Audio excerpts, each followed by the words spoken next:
You're listening to They Shoot Films with Ken Mercer and F.T. Kosempa.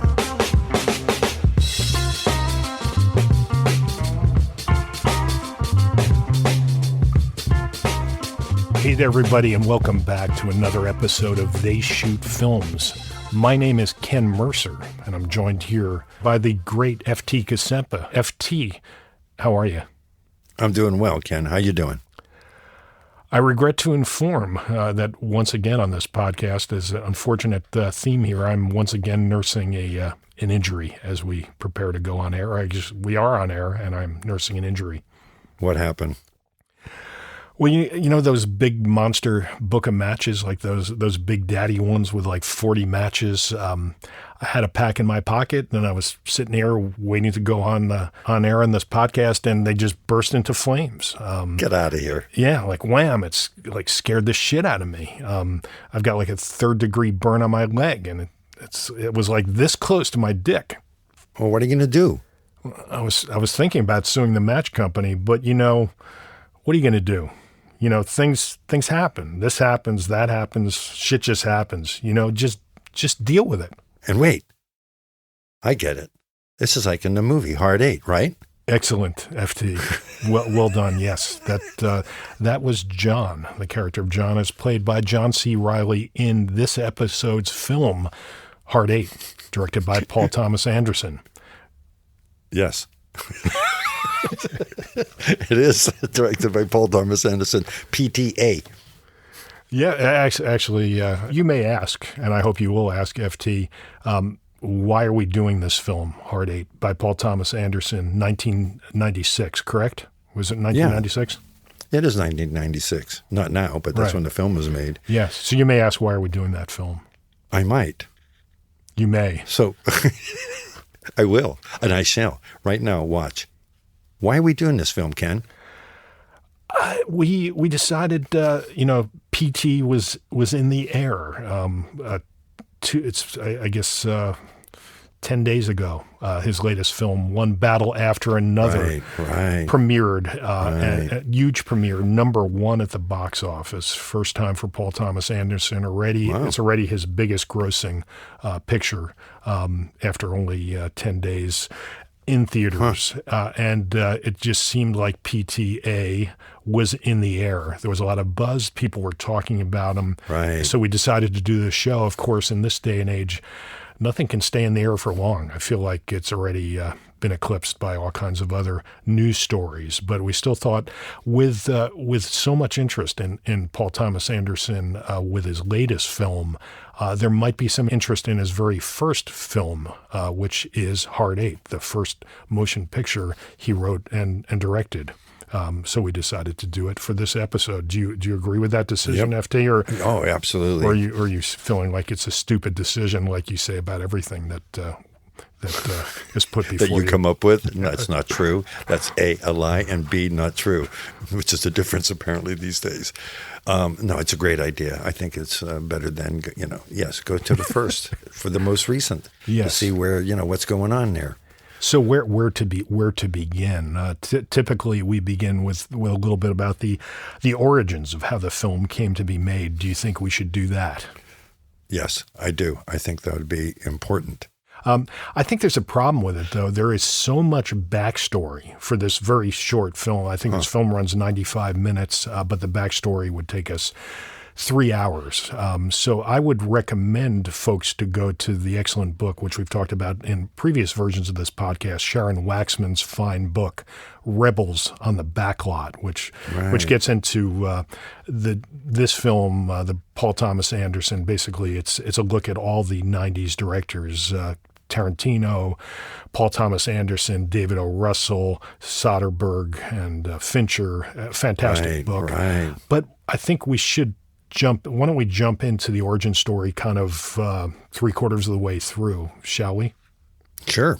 And I think we also covered some of the early days of PTA in our previous episode on his film, The Master. I think we got into it there, so folks might want to go back and take a listen to that if you haven't heard it. But I think where we should maybe pick up the story is in I think 1994 Cannes Film Festival, where a film by Quentin Tarantino won the Palme d'Or Award, the biggest award at the Cannes Film Festival. Do you know what film that was, FT? Was that the Reservoir Doggies? No, that was earlier. That was earlier? No, Yes. I don't know what film it was. Which one? It was a little film called Pulp Fiction, and our man Paul Thomas Anderson was in attendance at the festival, but with no film to show. He had the script for Hard Eight, and he was his agent John Lesher from UTA. Said that PTA could sleep on the couch in his suite. So PTA was there trying to hit up everybody, talk up his script, and saw Pulp Fiction win the Palme d'Or award. Interesting. It was a televised ceremony, which you can televised cemetery. Televised for good films. Yes, a televised ceremony of that Palme d'Or award at the Cannes Film Festival, and you can find it on YouTube. Interesting because Pulp Fiction wins, and Tarantino and the producers and Bruce Willis and Travolta go up on stage, and a French woman starts going berserk, screaming. A French woman who apparently thought the award should go to Krzysztof Kieslowski's film Red.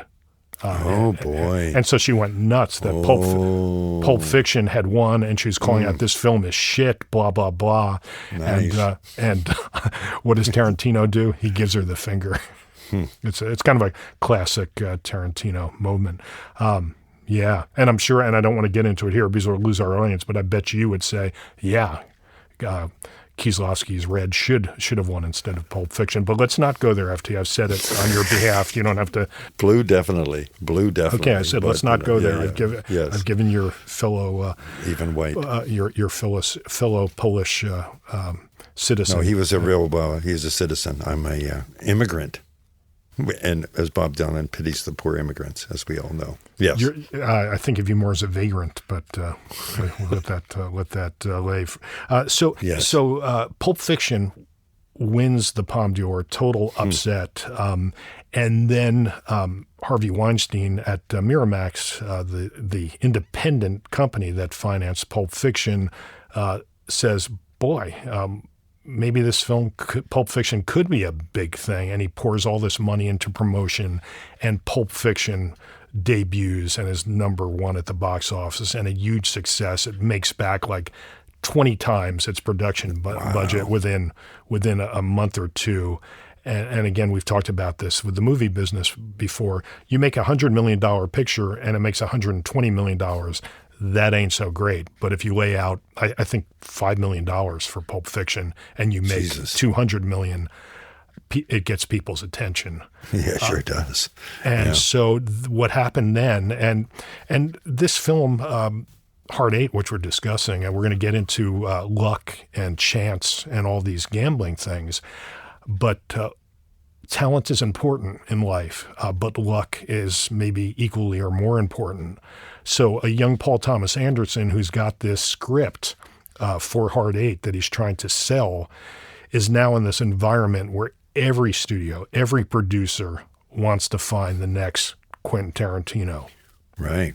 And, if you've got a film you can shoot for $2 million back then and you're looking like the next possible Tarantino, there was a lot of money to be found. And not to diminish Paul Thomas Anderson's struggle, he did get financing, $2 million to film Hard Eight, which at that time was called Sydney after the title.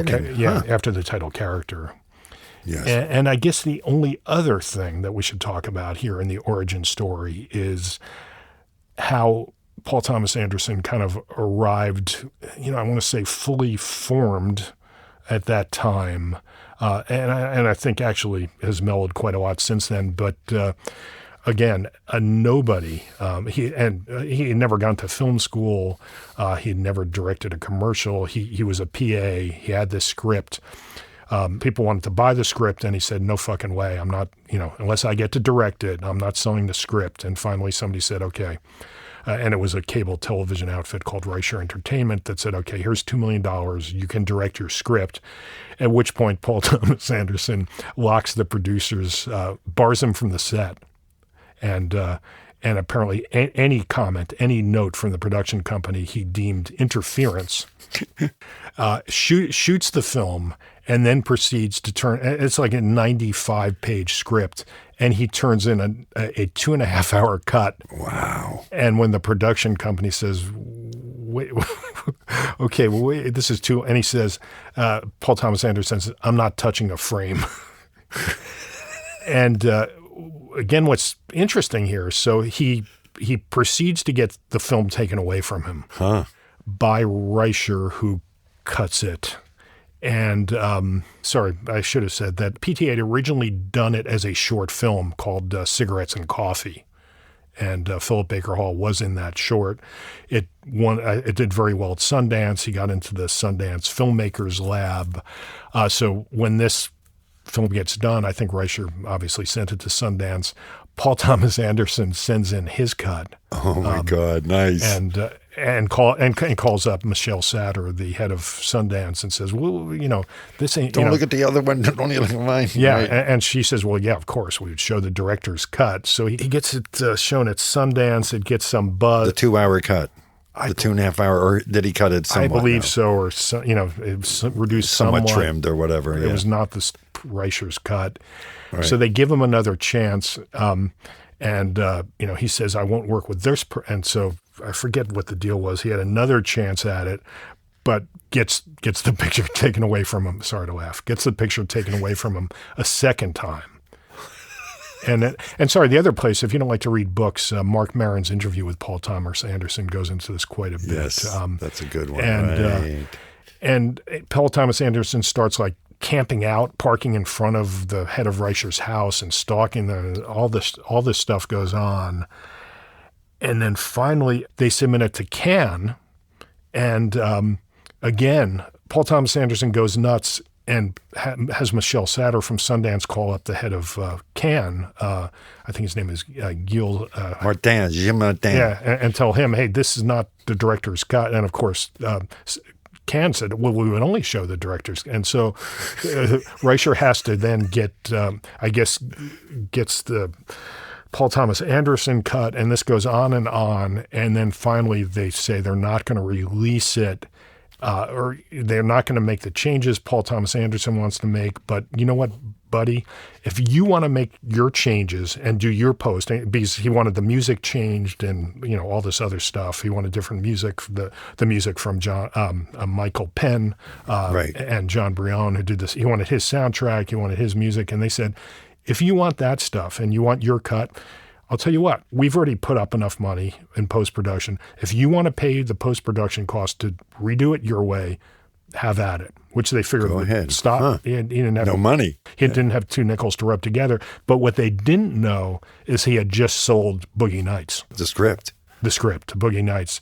And Paul Thomas Anderson apparently took every penny from Boogie Nights and maybe some more, bought, paid to do his own post-production on Hard Eight, nice. Which he hated the title, by the way. That was Reicher's title, was Hard Eight. And he wanted Sydney. But apparently that was a breaking point with both Reicher and Samuel Goldwyn Company, who was the final distributor. They said, no, Hard Eight is the title. Yeah, Sydney's not a great title, by the way. No, it's terrible, but it is very much like a film I want to talk about later when we get into Influences, which also is titled after the character, and we'll get into that in just a bit. I'll leave that. The Godfather. No, like I said, named after the character's name, and I think that's what. But yeah, I think Hard Eight was a better title. Yes. Yes. And so it got released in a few small theaters, got some good reviews, and he had already sold Boogie Nights, and it definitely helped push the young Paul Thomas Anderson on his way. Speaking of which, FT, question for you: how old do you think PTA was when Hard Eight was released? 25. Yeah, very good guess. 26. Really? Yeah. Which if you're 19 years old, that sounds old, but I think if you're 4 years old, that's really old. Really old. Yes. But I would say now there's great things about being that age if you have the confidence Indeed. of a Paul Thomas Anderson. Yes. Everybody's wrong, but you have all the answers. And by the way, there's if you want to view the young Paul Thomas Anderson, slightly older Paul Thomas Anderson, there's a fantastic documentary which I hadn't seen until last night. It's called That Moment. Have you seen this? FD? No. You should have told me. I would have. Well, nice. it was like I said. I saw it last night at about midnight my time, so that was 3 a.m. your time. Did you want me to call you? Okay, I'll call you. Jesus, come on, man. Anne-Marie, why don't we put it in the show notes for this episode when it comes out? So it was a documentary about the making of Magnolia. Huh. But even then, which he's probably 28, 20, he is so young. So I really think you could retitle this documentary That Moment as a portrait of the artist as a young coke fiend. Which one in Hollywood at that time? Yeah, no, but I mean, the one from Ohio. It's like I was just watching the film. He's so coked up, but putting that aside, he's so full of himself and so self-confident, but somehow remains likable. Huh. And unlike Tarantino. Yeah, well, I get, it's a good compared to Tarantino. Yeah, right? No, that's a very confident. Also, no, that's a fantastic point. FTBs. Yeah, Tarantino definitely, when you watch him, comes off as more obnoxious and more off-putting than the young PTA. But it's interesting because they coming back to that the origin story after Cannes, Tarantino became a mentor to the young PTA in the ways of show business, and they became close friends and drug buddies. Huh? How much older is Tarantino? 10? 5? Not that much older, is he? Well, that's what's strange because you think of them as contemporaries, but again, by the time Pulp Fiction came out, which was Tarantino's second film, PTA hadn't even got off the starting funding blocks for this thing. So interesting. Quentin Tarantino was, at least in terms of career, was senior to PTA. I'm not sure in terms of age. That's a mystery. If you're listening out there, you can put in your comments at theyshootfilms.com. We don't use Google, so we can't find it out unless you tell us. And you win absolutely nothing, which is fun. You won't believe this fucking documentary, FT. I want to see it. I'm going to see it maybe after the show here tonight. Yeah. So where is it, on the YouTube? Yes.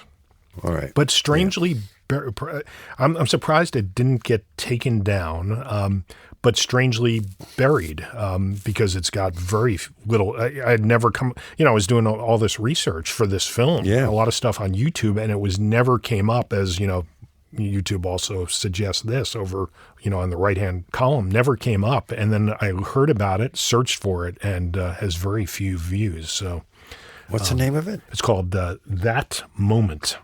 That Moment. Okay.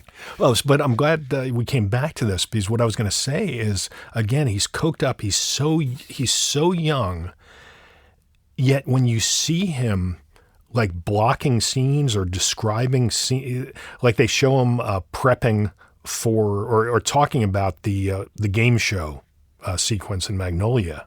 Right. And he starts describing, I think to the crew or in a pre-production meeting, and he's describing it and he's gesturing with his hands and the sign's going to turn around kids and adults. And I just watched Magnolia the night before, and what he was describing, and clearly what he had in his head, was exactly what he got down. What turned out on film.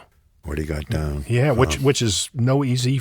No. To have that kind of vision just in your head from the beginning, is a big, huge thing for a director. But then to be able to power it through and capture it, so it's exactly as he's describing it in this like exactly. Right. Wow, nice.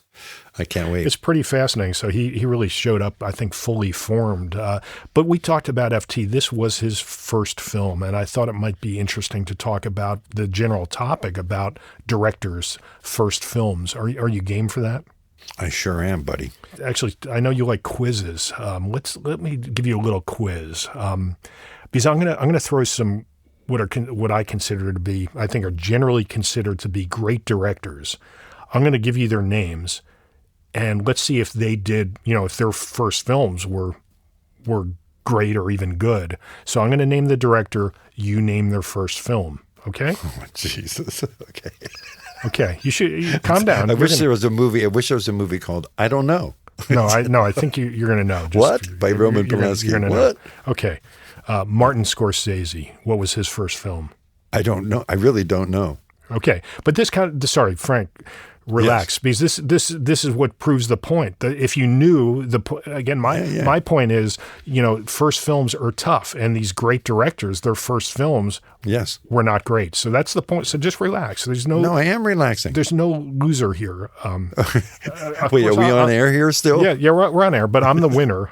But it doesn't mean you're the loser. There's no loser. Right. right on. But what's wrong with being number 2? Martin Scorsese, has it come to you yet? It's not Mean Streets. It's before that. Yes. There's something else. Boxcar somebody, or is that Coppola? Boxcar Bertha? That's ringing a bell, but the answer is, who's that knocking on my door? See, I almost said, what's the name of the movie? All right, yes. All right, next. I'm ready now. Francis Ford Coppola. What was his first film? Boxcar Bertha. No, that's Spielberg, right? Somebody did something like that. No, I don't know. What is it? Dementia 13. Oh, right. Corman film, I believe. Yeah. Yes, exactly. Yeah. Stanley Kubrick. What was his first film? Was it The Killers? It was not. It was something in the 40s. What is it? Fear and Desire. Huh. How about that? Alfred Hitchcock. What was his first film? Oh, Jesus, I don't know. Some silent thing, wasn't it? I would assume so. I only have the title in front of me. What is the title? The Pleasure Garden. It was a porn film. He started as a porn director. Who knew? It's pretty clear. With Tippi Hedren's great-grandmother. Last one, which is the easy one. I like to send you home a winner, FT. David Fincher. David Fincher. Wait, I know this one. Yes. It's unusual. Alien 3. Yes. Nice. You're the man. Ding, ding, ding. FT goes home a winner. Ding, ding, yeah. Which is was so bad that he's basically done everything to disown that film. Right. So why is it so difficult, FT, to make a good first film, would you say? Because it's difficult to make a film.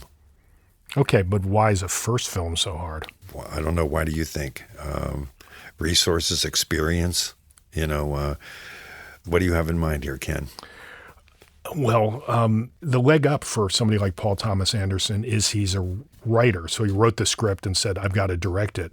If you're not a writer, you're fucking screwed, because the only things that get offered to a first-time director are the ones that all the other directors have turned down. So your material is going to really work against you. That's kind of an obvious thing. But beyond that, there's just a litany of problems, of difficulties as a first-time director.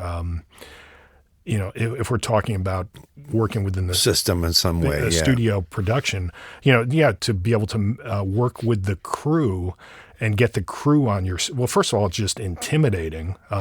Working with, it's 100 people, 50 to 100 people, and they're all looking at you like, wait, why is this guy directing? And in LA, in the U.S., the system is there's deference. They follow orders, but if they turn against if they're just rolling their eyes at everything you're doing, it's a very bad atmosphere on the set. Then you've got actors to deal with, and again, if you're dealing with big time actors, yes, it's challenging enough if you don't have a lot of theater experience or experience as an actor, just how to work with actors. But if you're dealing with a star and all that stuff, even Paul Thomas Anderson with his next film, Boogie Nights, the stories about Burt Reynolds and the problems there have been talked about quite a bit.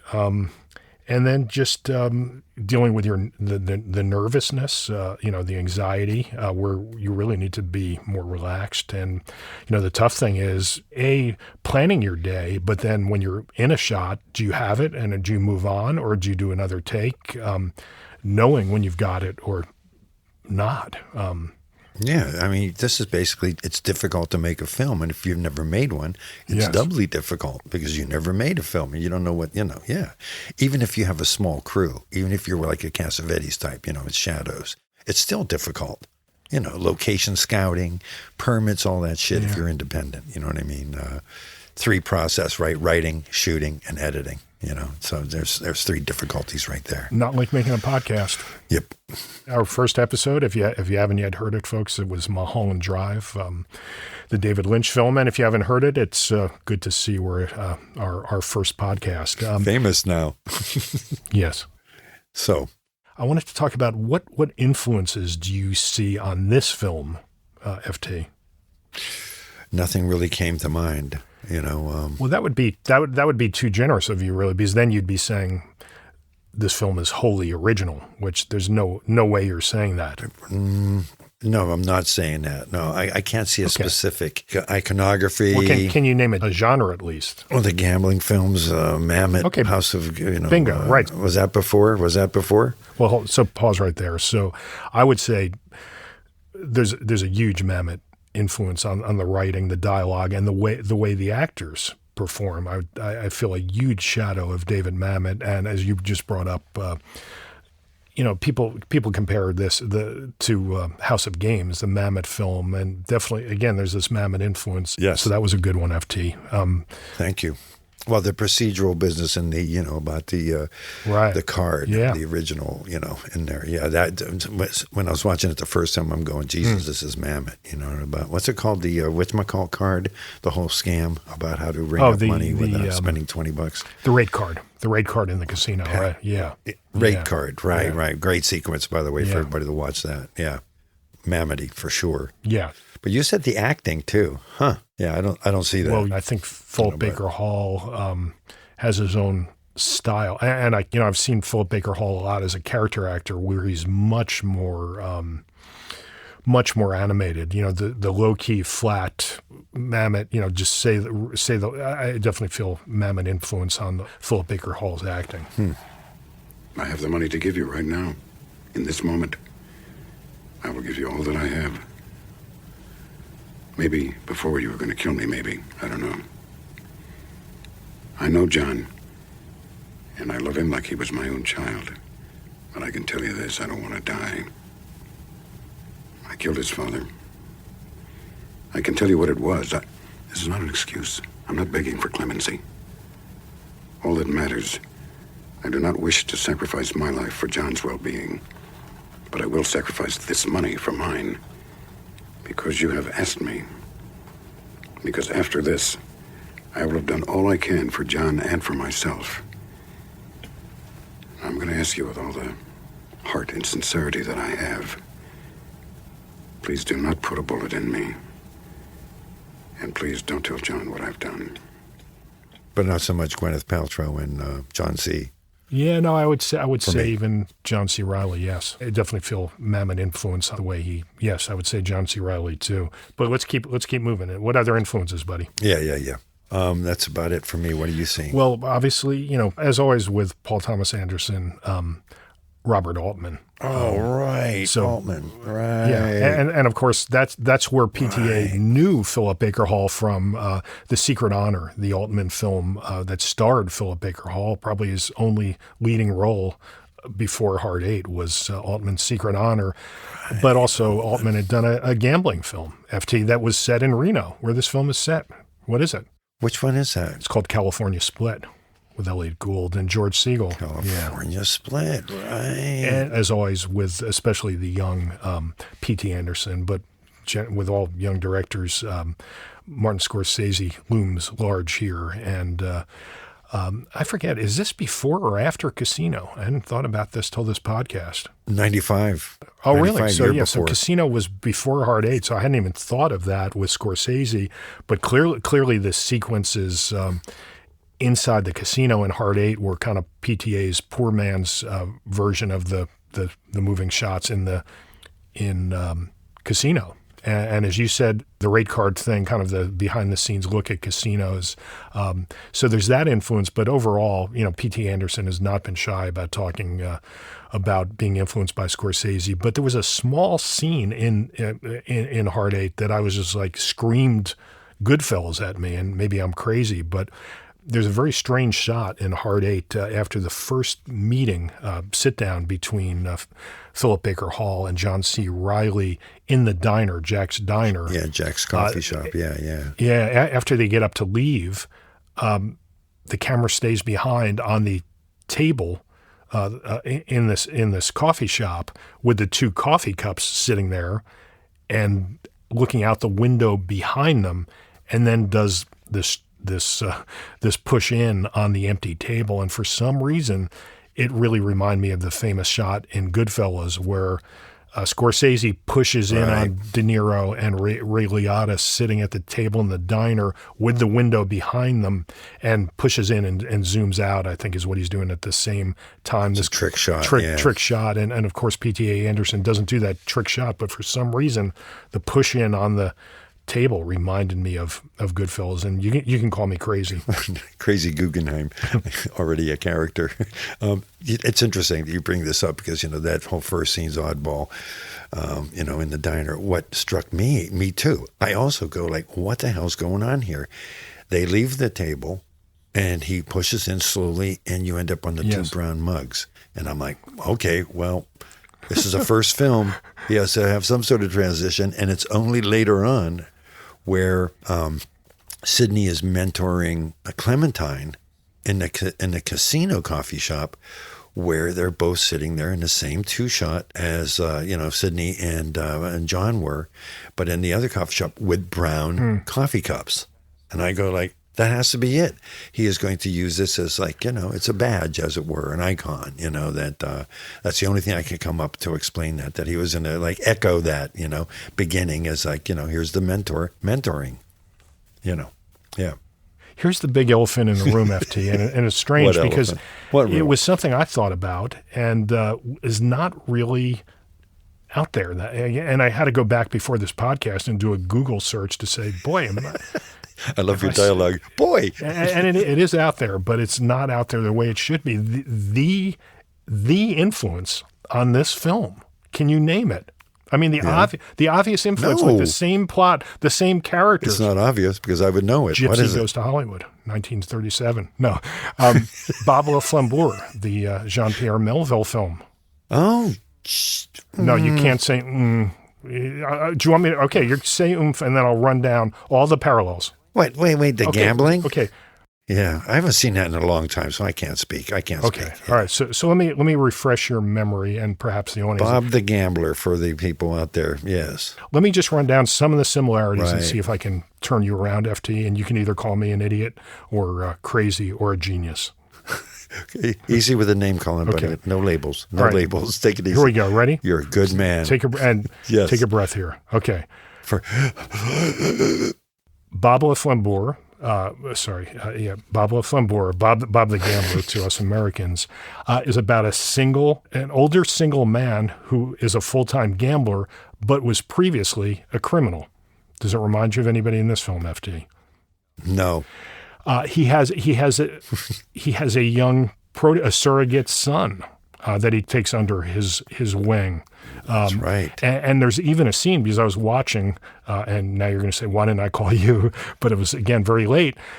There's a scene in Bob Le Flambeur where, again, the surrogate son, the protege, Paolo, he's in a bar having a drink, and the women in the bar comment on how he dresses just like Bob. He acts just like Bob, which is in I do remember which that. is in this now, film. yes, dang, dimly it comes into view. In Bob Le Flambeur, Bob again has the surrogate son already, Paolo, but then takes under his wing a surrogate daughter who is a prostitute, a young blonde prostitute who he takes in. Right. And she thinks, she's like, do you want sex with me? And he takes him into her apartment. No, you live here. I'm going to give you money. I don't want you to be a prostitute. anymore, much like Clementine in our film Hard Eight. Well, be darned. The girl Genius. that he takes in and the surrogate son fall in love in Bob Le Flambeur. Genius. Rip off.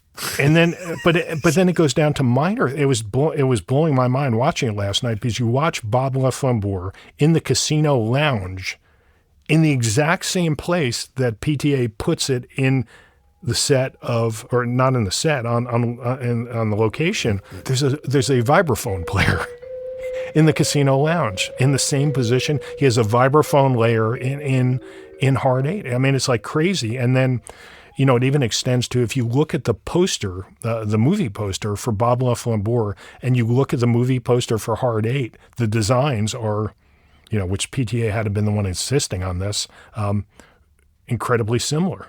Wow, nice.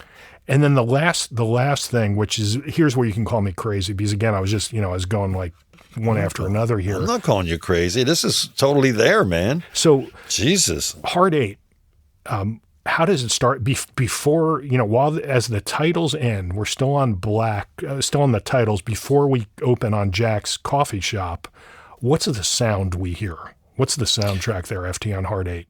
I believe it's that incredible pulse. Yes, it's called Clementine's Loop, and it was written by John Brion, and for this film. And then PTA brings it back in Boogie Nights, in the scene where Mark Wahlberg is turning tricks and gets beat up turning tricks. That's right. And he also brings it back in Magnolia in a hallway. So right. It's called Clementine's Theme. It's very distinctive. And then I'm watching last night Bob Le Flambeur. How does it start? Don't say this. What? Don't say what? Don't say it. It starts with Clementine's theme? No, it starts with a bell. And so what it sounds like, and I was like, wow, it's the same thing. And then when I listened to it, what happens in Clementine's Loop is it sounds like a sampled church bell.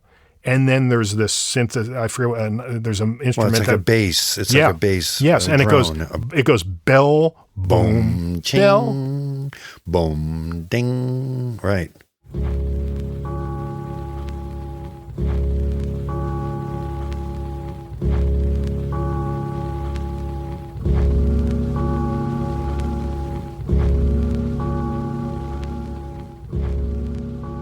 But in Bob Le Flambeur, it's just the bell.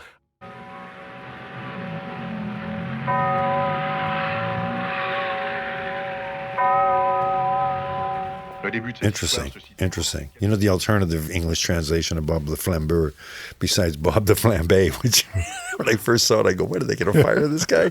It was Bob the High Roller. I remember seeing one version of it. Yes. Yeah. Interesting. Good one. No, listen, I will not call you crazy. But will you call me a genius? You're short of genius. Inches away. That was a good one. Not quite genius, just heinous. They end in us. Obnoxious. No, beautiful. Nice one.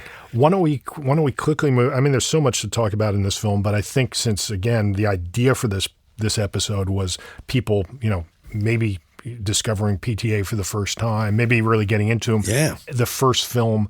I want to talk about how this film, you can really see the foundations, the groundwork for the PTA films that would follow. Do you want to kick off what you see as kind of the themes, the foundations for what he would do in his next films? Yeah, there's a few things I'd like to say about that, particularly the next two films, because you know, I think things change with There Will Be Blood, you know.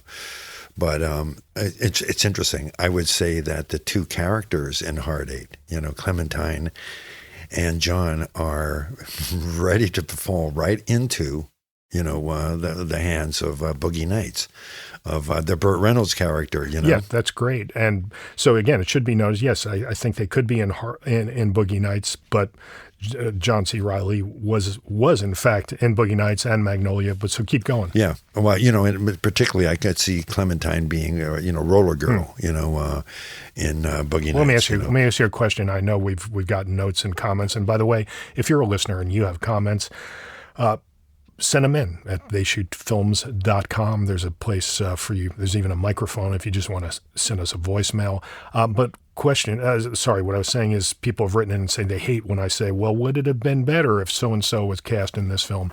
Would Gwyneth have been a better roller girl than Heather Graham? No. Okay. No. It should have been equally good. They're both great. No, there's no question. Heather Graham's great in that. I don't know, but anyhow, other things. What's interesting is like the general, those two characters though, of Clementine and John, they have that, that sort of like naive stupidity, which I'm just going to be blunt and say it that way. It sort of becomes institutionalized for me in Boogie Nights, where everybody is that sort of naive and, and not too bright, In both films also, you would notice there's a strong mentor character. Yes. But with this one difference, the one difference is that with Sidney, there are no strings attached. He has a totally different need here, right? His need would be one of absolution or forgiveness, as we later find out. Having murdered John's father, he's got. You know what I mean? I think there's another dimension to it, and we're going to be talking later specifically about Sidney. So let's get into that. Oh, yes. All right, but what my point is, I'm comparing the two strong mentor characters. Right, you're comparing Sidney with Jack Horner in Boogie Nights. Yes. I would argue, FT, since we're not going to be talking about Jack Horner lately, I would argue that Jack Horner also has two reasons for what he's doing. Yes, he's using them to make porno films, but he's also building a surrogate family with these people, right? Oh, yeah, no, absolutely. Right. No, absolutely. But the difference being that, Jack has strings attached, loyalty. Yes. In my opinion, and Sidney does not. There's totally different aims there, I looked up the word, I just wanted to make sure, exploit. It has such a tone to it of abuse, of using somebody. FT, we better do we can't get into the personnel issues and your issues with me on air. And yes, I'm sorry if I exploit you, and I'm sorry if you just figured it out. No, you're not. You're not exploiting me well enough. You're not making full use of me, or you're not deriving benefit from me. Or maybe you are, but that's all it means. I feel like I get a lot of benefit from you, FT. Me too, man. As the kids would go, oh. Let's come back to the foundations in Hard Eight that are carried on throughout the other films. But one quick thing I wanted to touch on, because you brought it up, the fact that John and Gwyneth seem, as you called him, stupid to you, and you said that naive. Well, you said stupid. Yeah, and stupid. They're not too bright. And you said the same thing about the characters in Boogie Nights, and there's something to take note of here, and that is Paul Thomas Anderson called the Clementine character stupid, and so it's interesting that Paul Thomas Anderson will write stupid, parts, non-intelligent characters. But doesn't make fun of them, and it's also a credit to the actors. They don't condescend and try to act stupid, and it's interesting because it's not really a character we get. We see them every day in our life. Every place we go, every store we go to, we deal with a lot of people who it's called less than geniuses, right? Yes.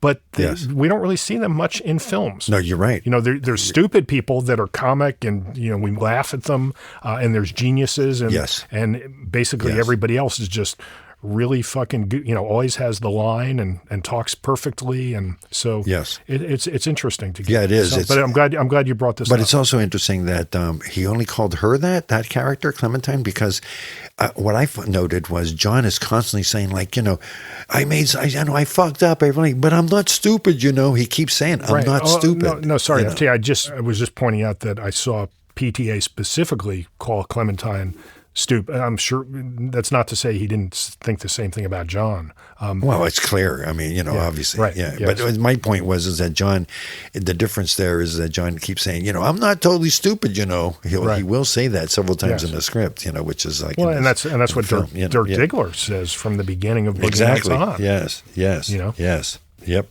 absolutely. Yes. We need to move on, but you mind if I just list a few other of these foundations for our listeners that, and you got us off on a good start there. Thanks, buddy. The theme, which would get continued in Boogie Nights and There Will Be Blood, is this idea of surrogate family. And clearly here Sid is creating a family, first with John, then with Clem. Kind of an interesting footnote is they both ask him the same question as he basically invites them into his family. Do you remember what it is? I'll tell you what. You come with me back to Vegas. I'll loan you $50. I'll show you what you did wrong. Why? What are you, man? You think you're St. Francis or something? No, I don't think I'm St. Francis. All right, look, are you looking for a fag? Because I'm not some boy hooker, if that's what you're after. I'm not looking for a hooker, John. I'm offering you a ride. I'm offering to teach you something. Yeah, well, I'm telling you something right now. I don't suck dick, okay? I understand that. And this is the last time I'll ask. You want my help? I'll fuck you up if you fuck with me. I know 3 types of karate, okay? Jiu-jitsu, aikido, and regular karate. Okay.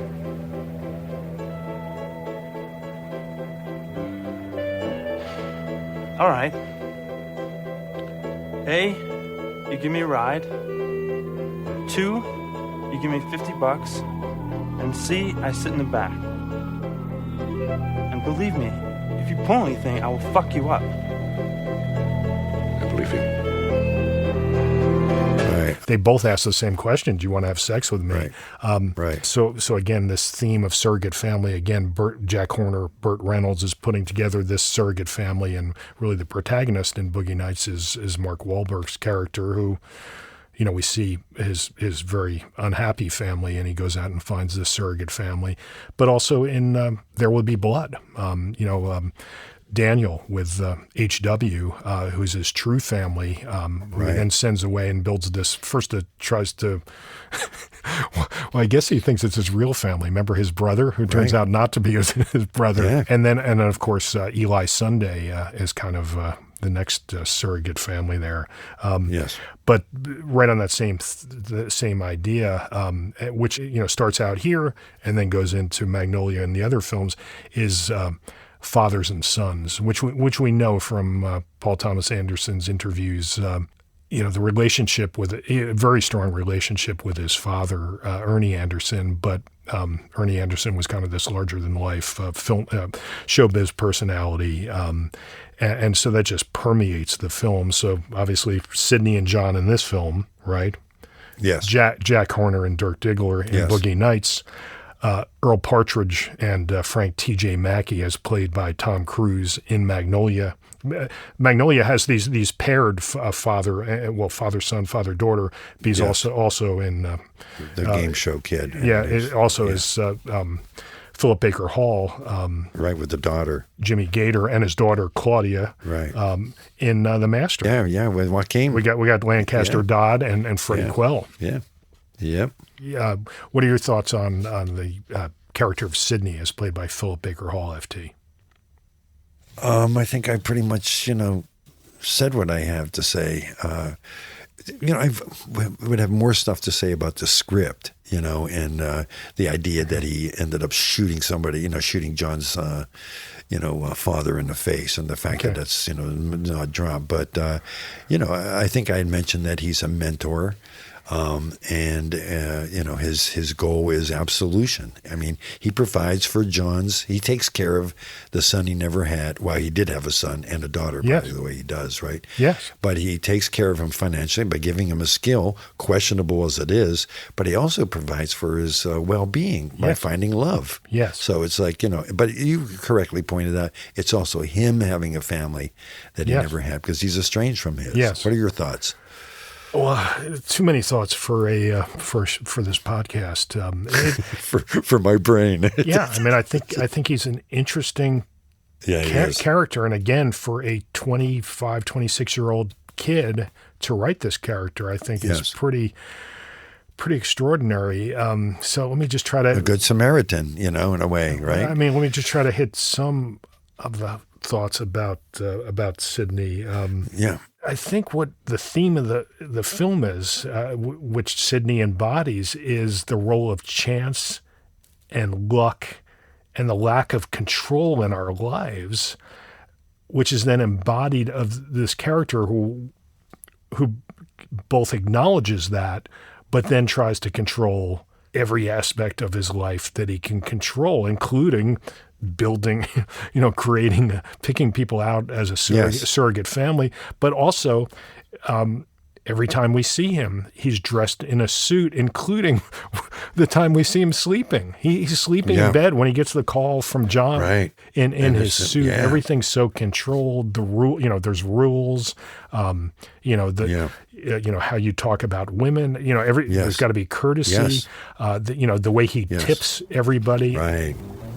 Jesus, we are fucking surrounded by pussy here. Hey, Jimmy. What? It's not for my ears, but hers. She can hear that sort of thing across the lounge. It puts her in a very uncomfortable position. Hey, I doubt if hearing she's got a great pussy puts her in an uncomfortable position. I just don't want it coming from my table. Hey, I live up here. I know what flies and what don't. To tell a babe she's got a nice ass is no crime. Believe me. You said it as she walked away. Hey, Jimmy, let's go play. It's interesting that he plays Keno, which is not a smart gambler's game. But again, even that kind of smart in his control because it allows him to be in. Because again, he's living in a suite in this hotel in Reno. Yep. But he's getting comped. So playing Keno, which is not big dollars and takes a lot of time, allows him to be on the casino floor gambling without a chance of blowing big money, like what he does when he bets $2,000 on hard eight. Right. So he's found out what all good gamblers know. We can't control the roll of the dice or anything. Nope. All we can know is the best odds, the best way to deal with it. But he violates that when he bets $2,000 on hard eight. He violates that when he gets involved with John and Clementine in that motel room. That is not the smart play. Yeah, but there's the conflict there. I mean, there's intent. If he's not going to be there to help him then what's the point of all the other stuff? I mean, but I hear you. I hear what you're saying. But it's not the smart play. But it was wait. It's not the smart play. It's the necessary play for him, for his own absolution. Right, but this is where it all gets this is where it gets difficult for a man who is in control, again, so controlled. This rules, everything's by probabilities. Everything's done this way. Only spend that much. Can man really operate purely on logic without emotion? But the point here is Philip Seymour Hoffman gets the best of Philip Baker Hall's emotions, and he throws away $2,000 on a play that has nothing to do with all the things he's espousing when he bets on hard eight. I didn't see that, but it's interesting that you did. Yeah. Well, what do you think the point of the betting on hard eight? Play the hard eight because it's all chance. He's going to throw the dice and it's going to be what it's going to be. So he figured this is any time as good a time as any, buddy boy. You're laughing at that? I just said fuck you to the man. Jesus Christ. The way you look, I think you know what I'm saying, old timer. I think you do. Jesus Christ, why don't you have some fun? Fun. All right, shaka-laka-doo, shaka-laka-dooby-dooby-doo, shaka-laka-doo. You got a little bit more there. Coming in there, baby. Shaka-laka-doo, baby. I'm almost lighting it, baby. I'm gonna light the cigarette, old timer. What are you gonna do? $2,000 hard eight. $2,000 hard eight's a bet. So I think that's enough about Sidney. Let's just quickly, we're running out of time here. Let's talk about the Jimmy character as played by Samuel L. Jackson. Yes, thank you, T. Any thoughts? Yes. One thought. I really like the character. I found the character, obnoxious, funny, and no bullshitting around. I believe there's he connects with what the hell's the Tarantino movie? Pulp Fiction. Yeah, but no, the other one where he's in the character seems similar. Jackie Brown. Jackie Brown. Yeah. Seems like, as the other characters could end up in Boogie Nights, it seems that Sam Jackson here could end up in Jackie Brown. Yeah. I like the one bit where he goes, there's no smoking in this car, because it ruins the resale value. And then he goes, I'm not, I don't fuck off. I'm going to smoke it anyhow. And he goes, well, can I have one? It was a nice little bit with the character. Good writing and good work. Oh, sorry. In that scene too, it's also quite interesting. The sound work, the prominent squeakiness of Samuel L. Jackson's leather coat. Did you notice that? Yes. Yeah, it's leather on leather seats. Yeah, Mercedes leather. Quickly on Jimmy's character, I believe. Do you remember in Get Out we talked quite a bit about Anton Chekhov's theory about when you set something up, a gun in the first. Yes, of course. Not Chekhov's words, but think about it as a gun in the first act always goes off in a third. Jimmy is the Chekhov gun here. Right. When he shows up in the first Good act, one. we kind of right second from act, I think yeah. We know he's gonna go off in the third, which he does in more ways than one. But it's also interesting since this movie and this film I was trying to make, as we were arguing about Sydney a little bit there. Again, I really see this picture about somebody trying to turn away from their past transgressions. Sidney was a criminal. He murders John's father. I see him as a profligate gambler back in Atlantic City, and now he's turned over this new leaf as a very controlled gambler. Everything's controlled. But you can't run from your past. And Jimmy, I feel as there is an embodiment of Sidney's past. Right. And it reminds me of a line from The Master. From Magnolia. From Magnolia. Do you know that line? No, I don't. I think it comes up multiple times in Magnolia. Characters say, certainly Bill Macy says it, the book says, we might be through with the past, but the past ain't through with us. Right. Yeah, and I think Jimmy embodies that past. I know you were reluctant to call me a genius, although many others have, FT. But do we call Paul Thomas Anderson a genius? And the next thing makes me scratch my head. So there's a scene in the hotel room when right, with the blackmail scheme. Right? Yeah, with the blackmail scheme that Jimmy will tell John about the whole situation. Yes. Right, yes. Unless he gets $10,000 and then $6,000. Yes, and Sidney's stalling him. They're sitting in the hotel room, which gives him a chance. And Jimmy says, he says, this is the line. I know all those guys. He's talking about back in Atlantic City. Back in Jersey. I know all those guys used to know Floyd Gondoli, Jimmy Gator, and what's insane is.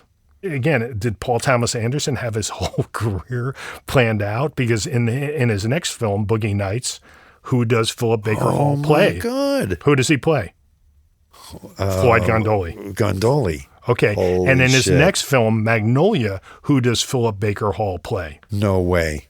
Jimmy Gator. Get the fuck. Yes, it's Jimmy Gator. The kids, the boy. Oh, my God. So two possible explanations here. But either explanation kind of gives you a look inside Paul Thomas Anderson's brain on what he was thinking. Either he's like, I'm going to write this now, and my next two films, I'm going to still use Philip Baker Hall, and he's going to play these two characters. Yeah. Or what's equally crazy is he just threw these character names in this script, and then the next time he cast Philip Baker Hall, he's like, let's pick this name. I'm going to go find Floyd Gondoli. And the next film, he's like, okay, now he's going to be Jimmy Gator. But any way you slice it, it's like insane.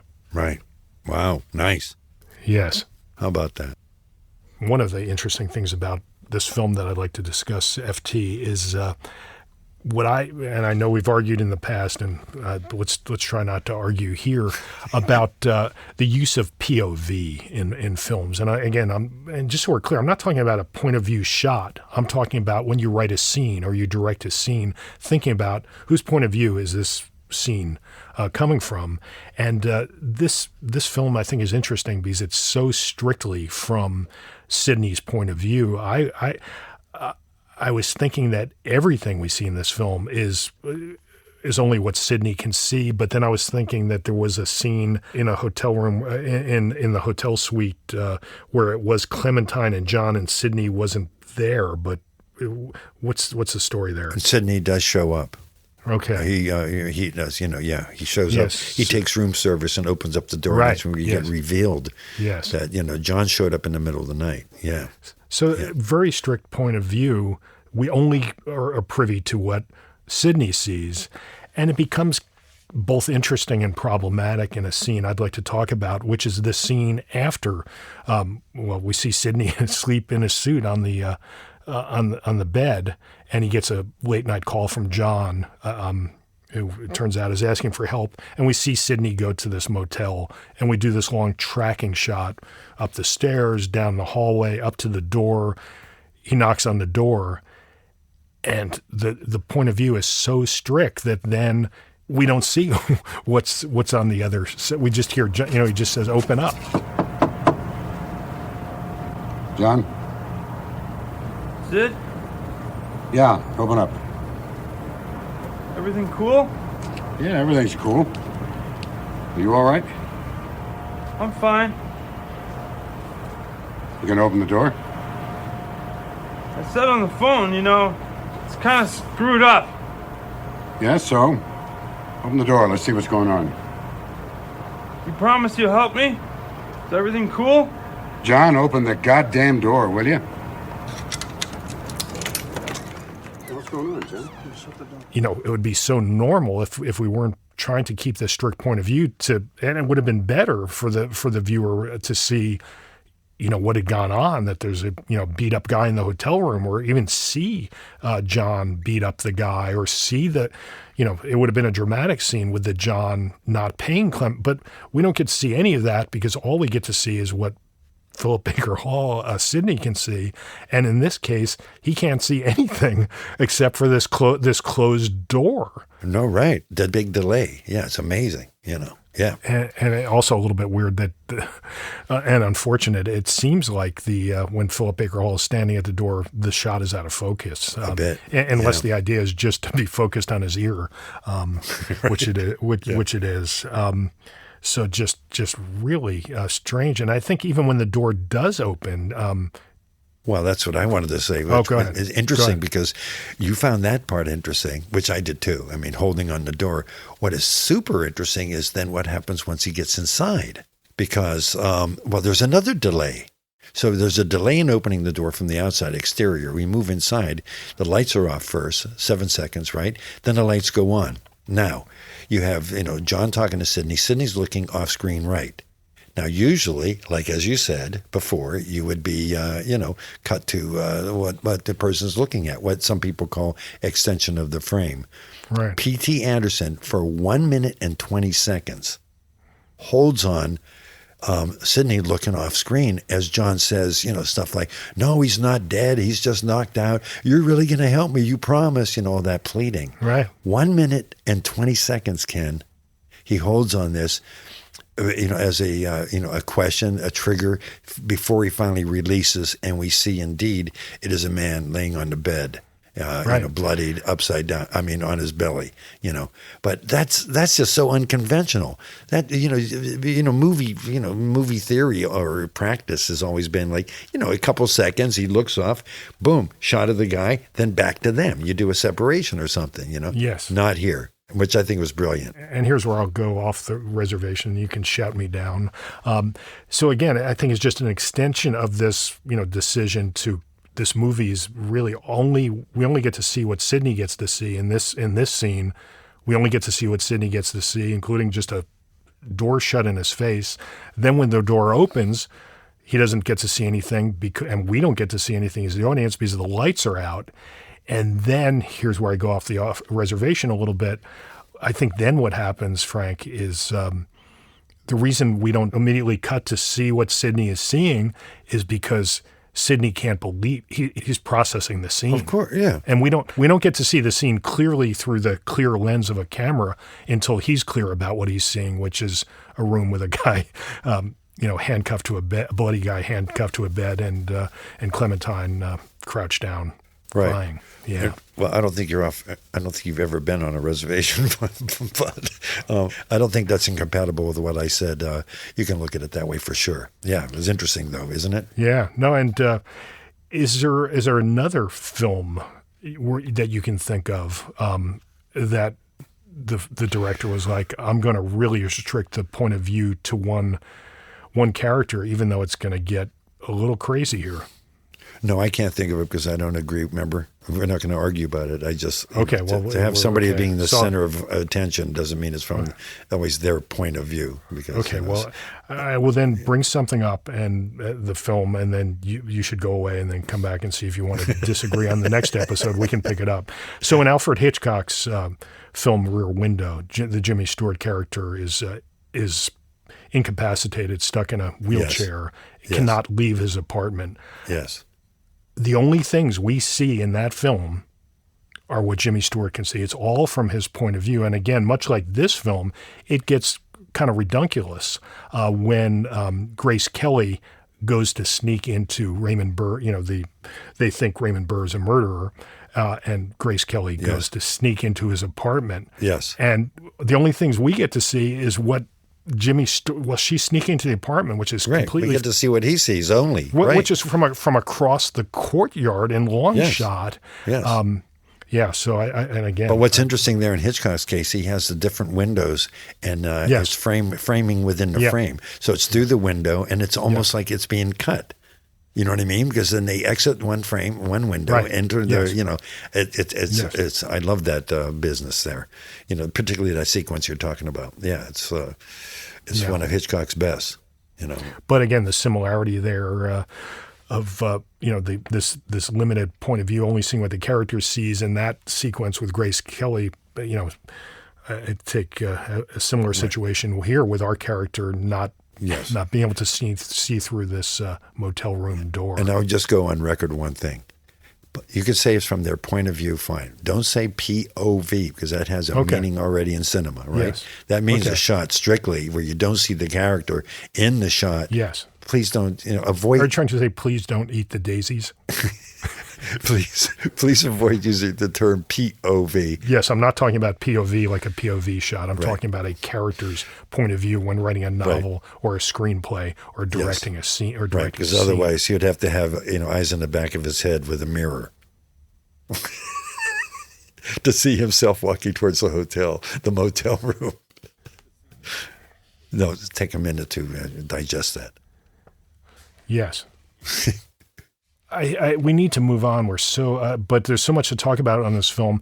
Just quickly, what did you think of the ending, FT? The absolute ending? Yes. Oh, the shooting. The roller skate, the girl with roller skates. No, the shooting, and then the absolute ending. He returns to Jack's coffee shop. Correct. Different iconography. He's not. He's in the center. He's just walking through the frame, not following him. But he does. He's having coffee. His hands are shaking. He's an older man here. You feel like he's holding the coffee cup with both hands. Wait, the blood. Wait! I gotta. You think he's an older? You think this is much older after? No. He just seems he's acting older. Got it. He's acting older. Sorry to interrupt you. And he has the blood on the cuff that he hides. Yes. And 4 cigarettes, so he's been there a while. Yeah. Yes. I thought the title. That's why I thought the title of this film should have been called "There Will Be Blood." Huh. Because the ending shot is the blood on his cuff. Not bad, buddy. Not bad. And I won't call you a genius, but I'll say that's ingenious. Yes. But here's another problem. I know you don't like talking about deleted scenes, but we must. No. Okay. I don't. Okay. I like talking about deleted scenes. Okay. The script had a different ending. Oh, okay. Which I feel is a much better ending because as the dude would say, it ties the whole film together. Okay. And so, but first I asked you, and did you answer? What did you think of the current ending? It's all right. It's all right. It's it's a sonata form. It comes back to circle, and there's a blood on his. It's a different thing. He's not mentoring anybody. He's done. I don't know. Yeah, it's questionable. What's the other ending? Okay, so the other ending, it's just like it's basically a coda, right? So you see that, right, and then he walks out of Jack's, right, Yes. And there's like another young kid hunched down there, and Sidney goes up to him and offers him a cigarette and starts talking to him, and then we go to titles. So he is going to mentor somebody else. No, can't do it. No, I'm only kidding. I made that up. Nice. I just, until we did this podcast, I never realized how much I love making up deleted scenes that aren't. No, that's a good one. No. What is a made up deleted scene? It's like a double negative, a fictional deleted scene. All right. So here is the real. So again, you feel like the current ending you said is okay. I agree. It's all right. It's not, right. I'm with you, Frank. It's a rare case of agreement. No, it's but not. I feel like, what was in the script would have been a much better ending because it really tied the whole thing together. And you asked me what it was, and I made something up. Here's what it really is. No bullshitting. This is the real. Okay. This is drum rolls. I promise. This is. You better be. So what happens is in the script. Yeah. Jimmy, before he gets killed by Philip Baker Hall. Okay. By Sidney, has gone to the John in the hotel room. Oh. And told him, here's the guy who beat you up, Sidney. And so Philip Baker Hall is in Jack's diner, and who shows up but the John from the hotel, and shoots Philip Baker Hall. He goes, there's dialogue, my wife left me, blah, blah, blah, because of what you did to me. Nah. And he shoots Sidney. Nah. I think it's better because as it stands, the hotel room John scene and the blackmail is just like, again, it's anti-Chekhov's gun. It's just something that happened, comes out of this happens, and then he's got it. Whereas with the John killing it closes the loop. Nah, I don't like it. It empowers the John too much. I mean, there's all that business. Then you got to throw away half the motel scene where he's like, "Did you call the wife?" And you have to throw away when Jimmy says, he's making small talk in the car when he's blackmailing him, saying, that scene's all over. The guy's walking around the casino like as nothing happened. He's more embarrassment, Right, but that's why it had to be cut, And it gets melodramatic then. Come on. I happen to like melodrama, unlike some people. Melodrama. It's mellow, man. That's what I heard somebody one time saying, like, there's nothing mellow about that movie. Why do they call it a melodrama? All right, we better wrap things. Yes. We better wrap things up here, FT. This has been a good one. A little short film, which I think really, when you take some time to think about it, I think it brings up. There's a lot to talk about. It is. I think it's a good work. It's unusual. And I guess now that the words came out of my mouth, I hadn't thought about it. You see Paul Thomas Anderson in his later, all his other films, including this latest one, are long. Right. I think he's a filmmaker who always has a lot of. His films are brimming with ideas and themes. Yes. Yeah. Well, this was originally 2.5 hours long. Right. Yes. Maybe you'll remake it. Like, right. Didn't Ozu did. Ozu, I think, remade a couple of his films, that were silence. You never know. It'd be interesting. But for now, why don't we, since this podcast is crawling with remakes, crawling perilously close to Paul Thomas Anderson length, 19 hours. Why don't we bid each other adieu? It's been a good one, FT, and I'm looking forward to the next one. And for our listeners, I hope they're all listening. Looking forward to the next one, and if you don't want to miss the next one, make sure you're subscribed. Make sure you hit the subscribe button. Please like us. Visit us at They Shoot Films, because it's as FT would be quick to tell you, it's a lonely place. They Shoot Films, and so we love to have visitors. It's a lot of times it's just FT and I sitting around arguing over the filmmaker's true intentions. Or we're thinking of things to argue about. So we're great vast moments of silence. We're like, Yes. Oh, wait a minute. Vast moments of silence punctuated by me saying, do you think I'm a genius? Do you think I'm a genius? Ingenious. All right. Good night, FT. Have a good one, buddy. It was better than bad. It's good. Have a good one. You too, buddy. They Shoot Films is a production of Film Symposium West, produced by Anne-Marie De Palma. studio announcer, Roy Blumenfeld.